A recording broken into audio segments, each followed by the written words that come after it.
En RDC, l'UDPS, le parti de l'opposition, a investi samedi Félix Tshisekedi, candidat à l'élection présidentielle annoncée pour le 23 décembre prochain. C'était lors de son congrès tenu ce week-end à Kinshasa. En Sierra Leone, le dépouillement a débuté après une journée de vote samedi où quelques 3,1 millions d'électeurs étaient appelés à choisir leur nouveau président. Les résultats s'annoncent serrés entre le parti au pouvoir et le principal parti d'opposition. Et puis au Burundi, les responsables du CNDD-FDD, le parti au pouvoir, ont pris depuis mars une série de décisions qui entretiennent la polémique et qui inquiètent les Burundais qui vivent une grave crise politique depuis 2015.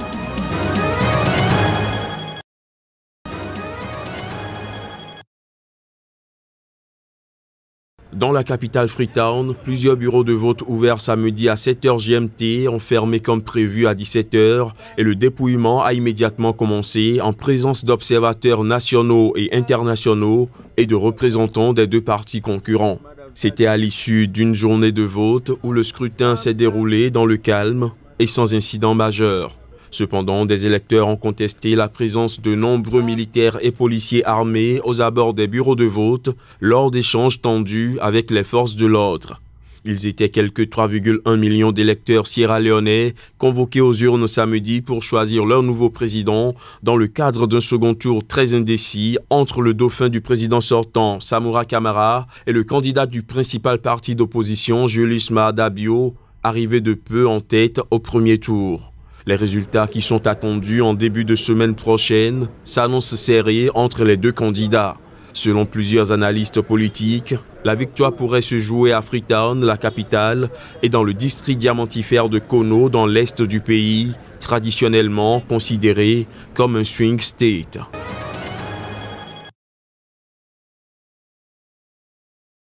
Pierre Nkurunziza a d'abord été élevé à un titre en Kirundi que son parti a traduit par visionnaire permanent et que la presse avait traduit par guide suprême éternel. Puis le CNDD a ordonné que tous les militants de ce parti allaient désormais consacrer le jeudi de chaque semaine à la prière et au jeûne. Mais ce parti, dont le chef Pierre Nkurunziza est un born-again évangélique qui n'hésite pas à chanter avec sa chorale et à prêcher la bonne parole dans les stades, n'en est pas resté là. Il y a quelques jours, le parti CNDD-FDD au pouvoir a édité de nouvelles règles internes. Tous les militants concernés ont désormais 6 mois pour reconnaître leur enfant en mariage et renoncer définitivement à l'adultère, sinon la radiation. Autre annonce qui était passée inaperçue en août 2017, le président Nkurunziza avait demandé à ses militants d'ériger une pierre de 3 tonnes à l'endroit où ils avaient organisé une de ces croisades annuelles pour marquer leur alliance avec Dieu.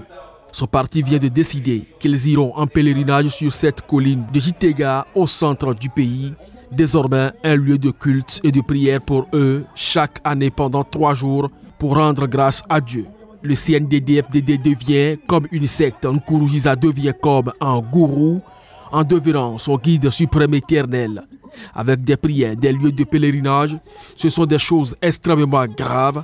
Le porte-parole adjoint de la présidence, Alain Diomède Nzeyimana, nie et parle de simples décisions internes au parti, au pouvoir, qui a choisi d'honorer Nkurunziza pour son œuvre et ses conseils. C'est une décision interne au parti qui n'engage pas l'opposition, assure-t-il. Des responsables du CNDD-FDD assurent que Pierre Nkurunziza restera au pouvoir au Burundi tant qu'il honorera sa promesse de placer Dieu au premier plan.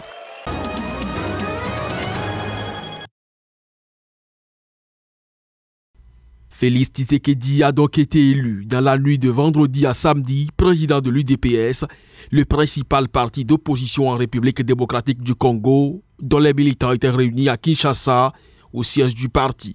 Félix Tshisekedi Tshilombo a été élu cette nuit président de l'UDPS avec un peu plus de 98% des voix. Il succède ainsi à son feu père Étienne Tshisekedi, l'un des fondateurs du premier parti de l'opposition en République démocratique du Congo, décédé il y a un peu plus d'1 an à Bruxelles. Immédiatement après cette élection, les participants au congrès de l'UDPS ont voté une résolution faisant de Tshisekedi le candidat à la magistrature suprême pour les élections prévues en décembre prochain. Dans la foulée, le nouveau président de l'UDPS a pris la parole pour appeler à l'unité du parti.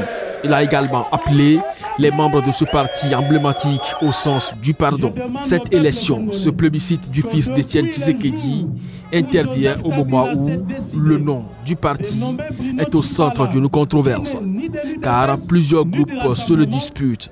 Outre l'aile dirigée par Félix Tshisekedi, une autre faction dirigée, celle-ci par le Premier ministre Bruno Tshibala, revendique elle aussi le label UDPS. Cette semaine, le Conseil national de suivi de l'accord de la Saint-Sylvestre a estimé à ses yeux que c'était bien l'aile Tshisekedi qui était bien le véritable dépositaire du nom du parti.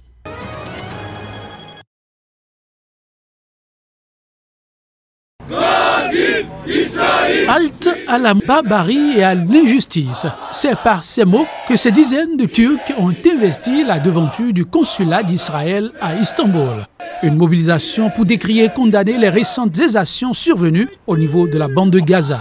Des dizaines de milliers de Palestiniens, notamment des femmes et enfants, ont eu à converger le long de la barrière frontalière qui sépare la dite bande dans le cadre de la grande marche du retour.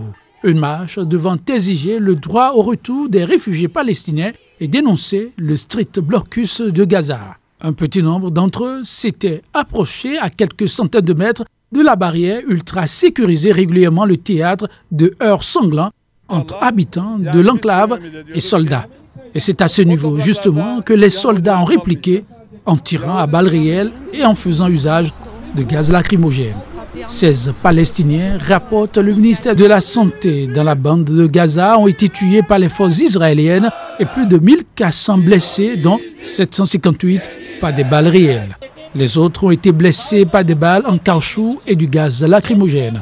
L'indignation est allée au-delà de cette mobilisation. L'Union européenne réclame une enquête indépendante sur l'usage de munitions réelles par l'armée israélienne ayant occasionné les cas de décès dénoncés.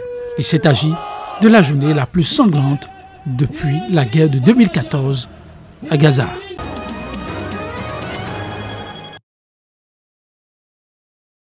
Deux nouvelles arrestations ont été annoncées vendredi par les autorités russes après l'incendie meurtrier d'un centre commercial en Sibérie. L'enquête lancée, de nouvelles violations des normes de sécurité qui ont causé la tragédie ne cessent d'être révélées. D'après le comité d'enquête russe, le centre commercial a été construit sans l'autorisation appropriée. La chef de l'organisme public chargé de surveiller la construction des bâtiments dans la région a été arrêtée ainsi que la directrice d'une société de confiserie à laquelle appartenait le bâtiment. De leur côté, les proches des victimes en ont appris les pompiers. Je pense que les secouristes du ministère des situations d'urgence et les pompiers n'ont pas bien géré la situation. Ils ont laissé une tragédie supplémentaire se produire. Ils ont laissé nos corps, ceux de nos familles, brûler jusqu'au bout, ou plutôt jusqu'aux cendres. J'aimerais que les autorités redeviennent comme avant, comme à l'époque soviétique, parce qu'à l'époque, nous avions une bonne et forte sécurité contre les incendies. Maintenant, nous avons la corruption totale, la bureaucratie, et pourtant, le ministère des situations d'urgence a beaucoup d'argent. L'incendie a fait dimanche 64 morts, dont 41 enfants. Le comité d'enquête a indiqué que les investigations sur les circonstances de l'incendie pourraient durer près de 3 mois. Le gouverneur de la région russe de Kemerovo a démissionné ce dimanche en affirmant ne pouvoir demeurer à son poste avec un poids aussi lourd. Il a estimé que sa démission était le seul choix adéquat.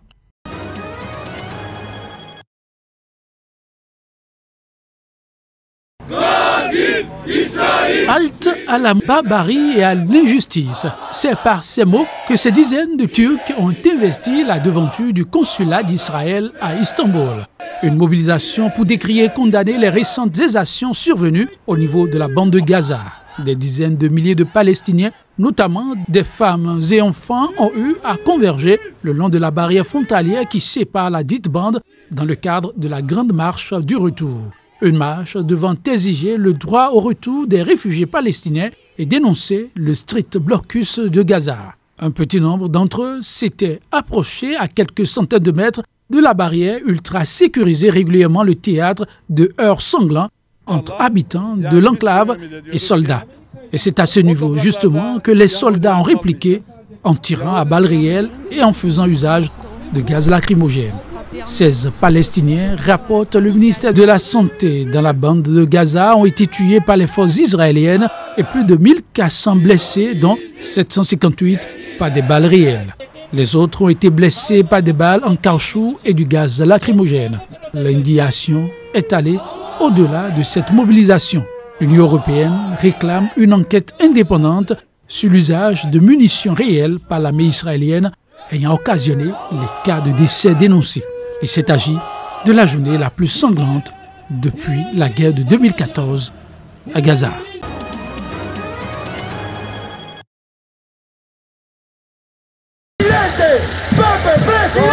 Ils sont quelques 88 millions d'électeurs appelés aux urnes le 1er juillet pour élire le président.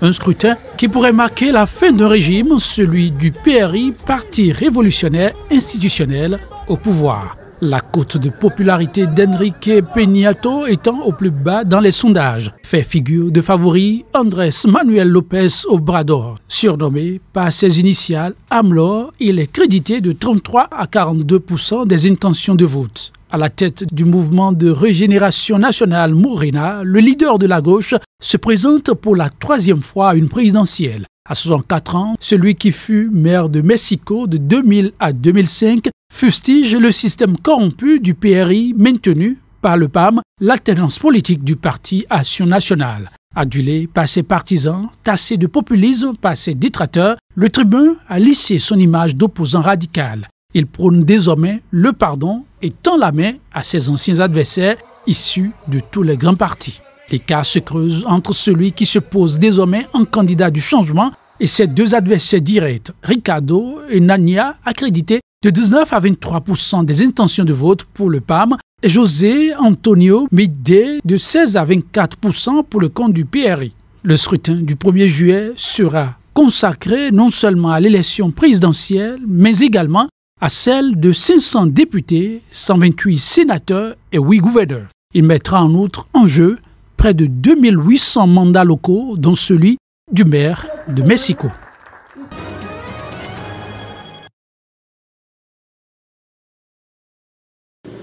Opération délicate pour cet équipage. Aborder ce paquebot à l'entrée du port de Marseille.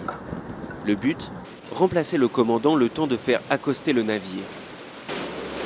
Depuis 2 siècles, le syndicat des pilotes fait entrer les plus gros bateaux du monde au cœur du premier port de France. Un métier à risque pratiqué par 45 marins sélectionnés sur concours. Malheureusement, chaque année, quasiment, il y a des accidents de pilotes. Donc embarquer, même par beau temps, c'est pas un acte anodin. Il peut tomber de l'échelle, donc passer à la mer. Les premiers embarquements que j'ai pu faire, c'est vrai que c'était, surtout quand il y a du mauvais temps, c'est stressant. Ouais. Tanguy Capitaine est l'une des 2 seules recrues de cette année. Grâce à ce simulateur, il étudie les moindres recoins du port, les courants, le sens des vents et surtout comment manœuvrer tout type de bateau. Alors regarde mon petit Tanguy, aujourd'hui on va rentrer le MSC Divina qui arrive à... Pendant 4 mois, les apprentis travaillent en binôme avec des vétérans de la profession. Le métier a subi une augmentation massive de la taille des navires. Heureusement, les armateurs et les ingénieurs navals font les choses bien parce qu'ils équipent ces bateaux de moyens propulsifs qui sont conséquents. Mais même avec des moteurs perfectionnés, les géants des mers ont un talon d'Achille. Leur force d'inertie qui les oblige à parcourir parfois plusieurs kilomètres avant de s'arrêter. Entre les mains des pilotes, la vie de tout l'équipage et des milliers de tonnes de fuel. Les risques dans le port, ils sont nombreux, notamment à Marseille avec le vent, le Mistral qui fait dériver les bateaux. Le risque, donc, c'est de ne pas maîtriser son bateau, de se laisser dériver, de se laisser emporter, et puis éventuellement de rentrer dans un quai, d'abîmer la grue ou même d'avoir des accidents qui peuvent être graves pour le personnel portuaire notamment. Une vie exigeante qui offre tout de même un certain confort. Les pilotes sont payés à la tâche et l'accostage d'un bateau est facturé en moyenne 800 €. Par ailleurs, ces anciens marins au long cours peuvent désormais passer plus de temps avec leur famille.